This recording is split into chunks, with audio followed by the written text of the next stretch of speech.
Ito kasi Tatad. Di ba binabasa ninyo ang kolum ni Tatad? Ano sinasabi ng putang ina niya?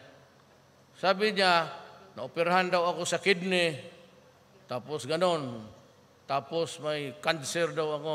Parang niya sinusulat yun sa kolum niya. Ako naman sa katagalan, nagduda na tuloy ako, meron talaga akong... Kaya bago ako maligo, nawakan ko yung puwit ko, inaamoy ko.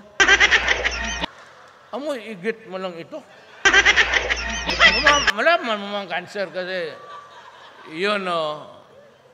cancer simply means your body is rotting. Your body is eating itself. Ganun yan eh. Sirain niya muna. Tapos magpasok na yung immune system mo maghina, pasok na ang bacteria pati virus. Kaya ka magka-cancer. So, gastit ko putang ina ka, Tatad. Ikaw, Tatad, ang sakit mo, alam ko, kakilala ko yung doktor mo. Sabi niya, ikaw, may advance na ang diabetes mo. Kaya sabi niya, Tatad, di na mautugan, anak.